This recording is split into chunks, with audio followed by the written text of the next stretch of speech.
오늘 본문의 말씀은 누가복음 18장 1절에서 8절까지의 말씀입니다.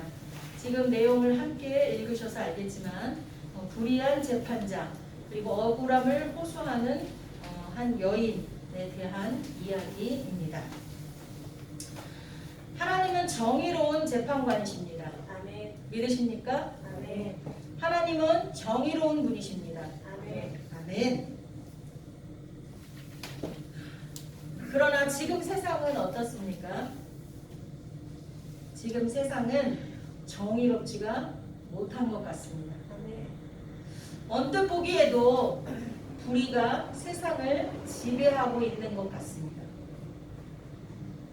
하지만 우리가 앞서서 고백한 것처럼 하나님이 정의로우신 분이기 때문에 하나님이 정의로운 재판관이시기에 반드시 정의가 승리할 것입니다. 아멘. 아니, 역사를 보면 항상 정의가 승리해 왔습니다. 그리고 지금도 승리하고 있고 앞으로도 영원히 정의가 승리할 것입니다. 아멘. 아멘. 다만 그 시간, 정의가 승리하는 그 시간이 우리의 기대와 다를 때가 많아서 그만큼 고통스럽고 힘이 듭니다. 아멘. 여러분은 어떻습니까? 여러분이 불의한 일을 당해서 억울한 일을 당해서 하나님 앞에 호소할 때 하나님께서 즉각적으로 여러분이 원하는 때 여러분이 원하는 방법으로 하나님께서 이루어 주시던가요? 요즘 이 지구상에 일어나는 일들을 보면 정말 가슴이 아픕니다. 가깝게는 우리 한국에서 일어나고 있는 일들인데 이 봄철에 건조한 날씨에는 산불이 많이 납니다. 사람들의 부주의로 일어나기도 하고 자연 속에서 저절로 화재가 발생하기도 합니다. 지금 수목이 우거진 강원도 쪽의 동해안 지역을 따라서 거센 이 바람을 통해 산불이 번지고 있습니다. 축구장만한 운동장, 축구장만한 것이 그 넓이에 한 48배 뭐 이렇게 나오는데 지금은 아마 더 할 것 같아요. 그렇게 수목으로 우거진 산들이 완전히 까맣게 타들어가고 있습니다. 오늘 새벽에는 인가까지 그 화염이 번지고 있어서 대피령이 내려졌다는 얘기를 뉴스를 통해서 보았습니다. 또 도심에는 크고 작은 사건 사고들이 끊임없이 일어나고 있습니다. 어린아이들이 아사로 죽기도 하고 무차별적인 폭행이 일어나고 살인이 일어나고 있습니다. 산업 현장에서는 끔찍한 사고로 아까운 목숨들이 사라져가고 있습니다. 여기저기에서 자연재해들이 끊임없이 일어나고 있습니다. 우리나라뿐만 아니라 전 세계적으로. 그러나 이 모든 것들을 뒤로하고 지금 현재 가장 가슴 아픈 것은 우크라이나에서 벌어지고 있는 전쟁입니다. 자기의 삶의 터전이 송두리째 무너졌습니다. 자기 집만 무너진 것이 아니라 한 마을이 사라지고 한 나라가 사라질 위기에 처해 있습니다. 맨손으로 탱크를 맞고 어린 꼬마 아이가 러시아 군인한테 우리나라에서 꺼지라고 우리나라에서 나가라고 막 손짓하는 모습들이 계속 유튜브를 통해서 올라오고 있습니다. 러시아의 젊은 군인들은 훈련하러 왔는 줄 알았다가 남의 나라 땅에 침략군이 되어서 있다는 모습을 발견하고 혼란스러워하는 모습도 유튜브에 나와 있습니다. 또 어제는 미얀마에서의 그저께인가 미얀마에서의 1년 작년 2월 1일날 일어났던 군사 쿠데타에 대항하여 1년이 지난 지금 어떤 모습인지 그게 방영이 되는 프로그램을 제가 또 보았습니다. 얼마나 많은 이들이 얼마나 많은 청년들이 꿈을 잃고 죽어가는지 모르겠습니다. 멈출 줄 모르는 인간의 욕심이 이렇게 잔인하고 끔찍한 일들로 나타나고 있습니다. 이런 불의에 맞서서 목숨을 걸고 그들은 싸우고 있지만 가족 간의 생이별, 부상, 죽음으로 인한 공포와 절망은 계속되고 있습니다. 아마 저들은 자신들이 믿는 신들에게 기도할 것입니다. 너무너무 간절하게. 특히나 전능하신 하나님, 온 우주의 주권자 되시는 하나님, 정의로우신 재판관인 하나님을 믿는 이들은 얼마나 더 하나님의 올바른 판결을 기대하며 기도하겠습니까? 오늘 본문에서처럼 불의한 재판장조차도 끈질긴 탄원이 귀찮아서라도 들어줄 것이라 하면서 하물며 고아의 아버지고 과부의 재판장이시고 참으로 정의로우신 재판장 되시는 하나님이야말로 지금 불의함 속에서 고통당하는 자신들의 울부짖는 기도에 당연히 응답할 것이라고 기대할 것입니다. 그런데 자신들의 기대와 달리 쉽사리 하나님의 긍휼하심이 눈에 보여지고 있지 않습니다. 2월 24일 날 침공을 했는데 오늘 며칠째입니까? 네, 11일째. 24일부터 따지면 11일째입니다. 점점 러시아군이 우크라이나를 점령을 해서 자기의 나라가 이제 사라질 위기에 처해 있습니다. 아마 어쩌면 그들은 그 옛날 하박국 선지자가 외쳤던 그 외침을 똑같이 하고 있지 않을까 싶습니다. 하박국 선지자가 외친 외침은 하박국 1장 2절에서 13절까지 잘 나와 있습니다. 제가 간략하게 읽어드리겠습니다. 여호와여, 내가 부르짖어도 주께서 듣지 아니하시니 어느 때까지리이까? 주께서는 눈이 정결하심으로 악을 참아보지 못하시며 폐역을 참아보지 못하시거늘 어찌하여 거짓된 자들을 방관하시며 악인이 자기보다 의로운 사람을 삼키는데도 잠잠하시나이까? 내가 강포로 말미암아 외쳐도 주께서 구원하지 아니하시나이다. 아마 그들도 똑같이 이렇게 외치고 있지 않나 싶습니다. 하박국의 피맺힌 탄원과 우크라이나인들의 절규, 그리고 오늘 본문의 과부의 항변은 같은 맥락일 것입니다. 하지만 희망이 보입니다. 하박국의 이러한 절규에 대해서 하나님께서 대답하십니다. 하박국 2장 4절에 보면 의인은 그의 믿음으로 말미암아 살리라. 아멘. 우리 따라하겠습니다. 의인은 그의 믿음으로 말미암아 살리라. 그의 믿음으로 말미암아 살리라. 네, 이렇게 대답하셨습니다. 또 로마서에 보면 복음에는 하나님의 의가 나타난다라고 말씀합니다. 이것은 같이 이어지는 말씀이라고 볼 수 있습니다. 복음은 하나님의 정의를 실현하는 사건입니다. 예수 그리스도께서 인간으로 이 땅에 오셨다가 십자가를 지시고 우리의 모든 죄를 속해주신 그 복음이 하나님의 정의를 실현하는 유일한 사건입니다. 그래서 복음만이 이 땅의 정의를 실현할 수 있는 유일한 길입니다. 따라서 오늘 본문의 과부의 항변은 구약 선지자에 나오는 그 하박국 선지자의 탄원과 신약 복음의 핵심적인 메시지, 정의, 의의 문제와 연결되어 있습니다. 본문에서 보면 원한을 풀어준다는 말이 나옵니다. 원한을 풀어주겠다. 이 원한을 풀어준다는 말의 원어는 에크디케오라고 하는데 이 단어는 정의, 의를 뜻하는 디케가 중심 개념입니다. 이 말에는 개인적인 의미와 사회의 정의를 실현한다, 삐뚤어진 역사를 바로잡는다라는 의미가 같이 포함되어 있는 단어입니다. 원한을 풀어준다 할 때 이 개인적으로 이 여자 한 여인의 원한 억울함을 풀어준다라는 뜻이 아니에요. 이 단어는 사회 정의를 실현한다. 삐뚤어진 역사를 바로잡는다 라는 뜻이 그 안에 같이 포함되어 있습니다. 예수님은요 오늘 본문에 보면 속히 그 원한을 풀어주리라 라고 말씀을 하세요. 청중들은 개인적인 기도 제목이 곧 응답될 것이라고 기대를 합니다. 아, 이 여인의 억울함이 이제 풀어지겠구나 이렇게 생각을 합니다.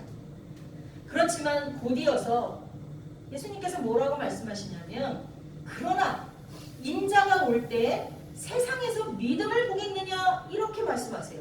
8절에 보니까 뭔가 미래를 뜻하는 말씀인 것처럼 느껴지지 않습니까? 분명히 앞에는 속히 그 원한을 풀어주리라 라고 말했어요. 야 이거 이제 과거의 원한이 풀어지겠구나. 근데 맨 끝에는 뭐라 그랬어요? 그런데 인자가 올 때 세상에서 믿음을 보겠느냐 이렇게 말씀하시므로 미래에 대한 이야기 같은 느낌을 우리에게 줍니다. 이럴 때 그 이야기를 듣고 있던 청중들, 그때의 청중이나 오늘날 우리나 이게 당장 이루어지는 게 아닌 거구나 라는 생각을 하며 얼굴이 어두워질 수 있습니다.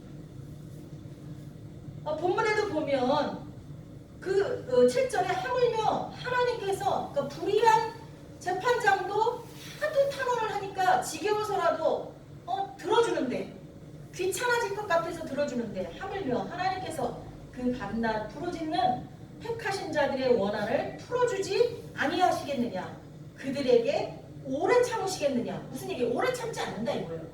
오래 기다리지 않는다는 거예요. 8절 내가 너희에게 이르노니 속히 그 원한을 풀어주리라 이렇게 말씀하시죠. 여기에는 빠르게 정의를 실현할 거라는 기대 정말 지금 곧 정의가 실현될 거라는 기대 그리스도의 재림의 때를 간절히 기다리는 고민이 담겨 있어요. 그러나 불의한 재판관의 이미지를 등장시키는 것은 우리가 바라는 때, 우리가 바라는 방식으로 이루어지지 않을 수도 있다는 것을 우리에게 깨닫게 해주십니다. 하나님이 불의한 재판관이십니까? 아니죠. 근데 왜 굳이 하나님의 정의를 이루실 거라는 말을 하기 위해서 불의한 재판관을 등장시켰을까요? 그건 아무리 끈질긴 기도에도 우리가 원하는 때에 그 응답이 이루어지지 않을 수도 있다는 것을 전제하기 위함입니다. 누가는 이 비유를 하면서 우리의 감각으로 우리의 생각으로 기도 응답이 너무 오래 지체된다고 여길 수 있는 시기를 어떻게 보내야 되는지 알려준 거예요. 우리의 기도가 응답되지 않아도 우리의 기도가 너무 오랫동안 응답되지 않아도 그 시기에 하나님에 대한 믿음을 잃어버리지 말고 신실하게 살아가야 할 것이라는 것을 요구하기 위해서 이 본문을 실어서 우리에게 전하는 것입니다. 우리의 믿음은 하나님의 신실함에 대한 신뢰에서 나옵니다. 하나님은 약속을 지키신다. 하나님의 말씀은 변함이 없다. 그거에 대한 끈질긴 믿음, 끈질긴 신뢰. 여기에서 우리의 믿음이 나타나는 것입니다. 그럼에도 불구하고 우리가 현재 겪고 있는 고통과 절망은 하나님에 대한 신뢰를 흔들 때가 있습니다. 저는 그런 분들에게 3.1운동의 역사를 잠시 기억하게 하고 싶습니다. 며칠 전이 마침 3.1절이기도 하고 그 다음날 3월 2일이 사순절 기간의 첫 시작이기도 합니다. 사순절 기간은 부활절 예배 전에 주일을 뺀 40일을 말하고 그건 항상 수요일부터 시작이 돼요. 3월 2일부터 시작됐습니다. 고통 속에서도 하나님의 신실함을 끝까지 믿고 살아온 그 이야기를 잠깐 해보려고 합니다. 여러분, 3.1운동은 불의한 현실에서도 그것을 그대로 용인하지 않고 하나님 앞에 요구하고 필요한 행동에 나선 운동이 3.1운동입니다. 불의한 권력이 세상을 차지하고 있는 시대, 그 권력의 지배가 오래될 때 많은 사람들이 체념하고 불의에 동조하기도 합니다. 그러나 그리스도인들은 그 시대를 살면서 만세를 불렀습니다. 인내했습니다. 일제시대의 교회가 특히 출애굽의 해방사건과 요한계시록을 열심히 읽고 가르쳤다는 것은 기독교 신앙이 어떤 것인지를 우리에게 말해주고 있습니다. 일제시대 교회는요, 성경의 많은 부분 중에 출애굽기의 그 해방사건, 출애굽에서 해방된 것, 그 사건과 요한계시록을 굉장히 열심히 읽고 가르쳤어요. 이것은 기독교 신앙이 정말 해방적 성격을 가지고 있다는 것을 말해주고 있습니다. 하나님의 의로우심을 눈으로 보기 힘든 시대였어요. 그때는. 그런데도 그들은 신실하신 하나님에 대한 믿음을 포기하지 않았어요. 그래서 그들은 기도했고 만세를 불렀고 감시받았고 투옥됐고 고문당하고 젊은 나이에 생을 마감해야 했습니다. 이것은 나만을 위한 일이 아니었고 우리 민족만을 위한 운동도 아니었습니다. 그 정신이 독립선언문에 분명히 나와 있습니다. 우리도 학교 다닐 때 배웠지요. 오늘날 우리 조선의 독립은 조선 사람으로 하여금 정당한 생존과 번영을 이루게 하는 동시에 일본으로 하여금 그릇된 길에서 벗어나 동양을 붙들어 지탱하는 자의 중대한 책임을 온전히 이루게 하는 것이며 중국으로 하여금 꿈에도 잊지 못할 괴로운 일본 침략의 공포심으로부터 벗어나게 하는 것이며 또 동양 평화로서 그 중요한 일부를 삼는 세계 평화와 인류 행보에 필요한 단계가 되게 하는 것이다. 이 어찌 사소한 감정상의 문제리요. 3.1운동이 온 세계의 평화라는 큰 그림을 그리고 있었다는 것은 분명히 알 수 있는 대목입니다. 또한 2022년 현재 러시아의 침략에 맞서 싸우고 있는 그 우크라이나인들이 우리의 그러한 3.1 정신을 그 3.1운동의 역사를 돈으로 삼는다고 말하고 있습니다. 오늘 본문 말씀에 나타난 비유에서 이 여인은 자신의 문제로 왔어요. 개인적인 문제를 가지고 재판관을 찾아왔습니다. 그러나 그 호소는 사회에 억울한 일을 없게 만들고 정의를 실현하는 데 방향을 두고 있습니다. 개인의 문제인 동시에 사회의 문제입니다.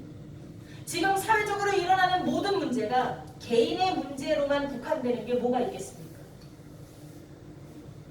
이 마을에 울려 퍼진 과부의 목소리, 불의한 상황에 굴하지 않고 또 약한 자는 아무리 유린당해도 운명이겠거니 하고 받아들여야 한다는 그 비굴한 생각에 굴하지 않고 자신의 주장을 당당히 말한 이 정신은 바로 3.1운동의 정신과 맞닿아 있습니다. 또한 이러한 자세는 예수님께서 한편으로는 속히 정의를 실현할 것이라고 말씀하시고 또 한편으로는 그날이 이르기까지 낙심하지 말고 하나님의 신실하심을 신뢰해야 한다고 말씀하시는데 이러한 두 가지 말씀이 서로 모순되지 않음을 말하고 있는 대목이기도 합니다. 이 불의한 시대를 살면서 아버지 되신 하나님의 마음을 본받아 살아가야 하는 것이 우리 기독교인의 자세인 것입니다. 우리가 잘 알고 있듯이 3.1운동으로 인해서 당장 독립이 이루어진 것은 아닙니다. 우리 민족은 그 후로도 오랫동안 힘든 시절을 겪어야 했습니다. 그러나 100년도 더 지난 지금까지 우리는 우리 민족의 정신을 3.1운동에서 찾고 있습니다. 그날이 있었기에 대한민국에 오늘이 있었다고 고백합니다. 그리고 그 3.1운동을 주도한 이들은 불의한 현실의 고통 속에서도 낙심하지 않고 자주 독립을 꿈꾸면서 기도하고 행동을 했습니다. 여러분 3.1운동을 주도한 이들이 몇 명이었죠? 34. 보통 그렇게 알고 있지만 전체적으로 48명입니다. 그 중에서 48명 중에 천도교를 이끌던 손병희를 비롯해 천도교 신자들이 18명, 기독교 신자가 20명, 불교 신자가 2명, 그 외에 8명의 일반인들이 있었습니다. 그 중에서 여러분이 지금 대답한 34명 중에서는 옥중에서 사망한 양한묵과 망명한 김병조를 빼고 31인, 그 중에 천도교가 14명, 기독교가 15명, 불교가 2명입니다. 이건 지도자들을 말해요. 11명. 근데 여러분 그 당시 우리나라 인구가 1600만 명인데 그 중에 200만 명이 천도교 신자였습니다. 천주교가 아니라 천도교 신자였습니다. 그리고 기독교 신자는 그것의 10분의 1인 20만 명이었습니다. 근데 여러분 나라의 그 3.1운동을 이끈 지도자들 중에 15명, 천도교 신자보다 더 많은 과반수 이상이 기독교 신자였어요. 그리고 이건 지도자들이고요. 그 밑에서 만세운동에 합심했던 사람들은 거의 대부분이 기독교 젊은 청년들이었습니다. 그 대표가 누구예요? 유관순, 이승훈, 함태영, 박희도, 유관순, 손정도, 이필주, 조인원, 유종무 등등등등. 유관순을 비롯한 젊은 기독 청년들이 만세운동을 일으키는 그 주도자들 뒤에서 따랐던 거예요. 여러분 그 당시 기독교 인구는 아주 극소수였습니다. 그런데 극소수에 지나지 않던 기독교인들이 만세운동에 압도적인 비중을 감당했다는 것은 신앙이 갖는 힘을 보여주는 것입니다. 그 힘은 해방 후에 나라를 세우는데, 잿더미에서 산업화를 일구어내는데, 또 민주화를 이루는데 소중하게 쓰였습니다. 기독교가 이 땅에 들어오지 않았다면 여성들에게 참정권이라는 것은 있을 수 없습니다. 여성권의 권리가 세워지기 시작한 건 기독교 때문이에요. 남녀를 평등하게 보시는 하나님. 이 신앙의 힘의 밑바닥에는 언제나 정의롭게 이 땅을 다스리고 재판하시는 하나님에 대한 신뢰가 있기 때문입니다. 우리의 기대하는 때와 하나님이 행하시는 때가 차이가 있을 뿐이지 언제나 하나님은 정의로운 재판관이십니다. 아멘. 믿으십니까? 아멘. 정의는 항상 이깁니다. 아멘. 왜? 사람들이 정의를 위해서 투쟁하기 때문에 그것도 일부 이유가 되죠. 그러나 진짜는 이 땅을 다스리시고 이 땅을 재판하시는 하나님이 정의롭기 때문입니다. 아멘. 아멘이십니까? 아멘. 우리 갈라디아서 6장 9절, 디모데후서 4장 8절을 읽으면서 오늘 말씀을 마치도록 하겠습니다. 갈라디아서 6장 9절. 제 성경으로는 308쪽입니다. 309쪽. 우리 같이 한번 읽어보겠습니다. 시작. 우리가 선을 행하되 낙심하지 말지니 포기하지 아니하면 때가 이름에 거두리라. 아멘. 그리고 디모데후서 4장 8절입니다.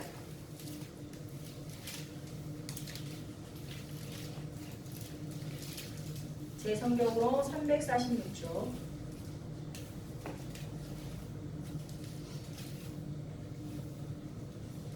같이 읽습니다. 이제후로는 나를 위하여 의의 면류관이 예비되었으므로 주 곧 의로우신 재판장이 그날에 내게 주실 것이며 내게만 아니라 주의 나타나심을 사모하는 모든 자에게로라. 아멘. 기도하겠습니다. 사랑의 하나님, 지금 세상은 저희 나라뿐만 아니라 온 세계가, 온 나라가, 온 민족이 불의함 가운데 억울함을 호소하는 이들의 울부짖음이 가득합니다. 특별히 우크라이나와 미얀마, 아프가니스탄 같은 곳에서는 정말 삶의 터전과 꿈을 완전히 잃어버린 전쟁이 일어납니다. 하나님 아버지, 그럼에도 불구하고 우리의 역사를 뒤돌아볼 때 항상 정의가 승리했습니다. 왜냐하면 이 땅을 다스리시는 하나님이 정의롭기 때문입니다.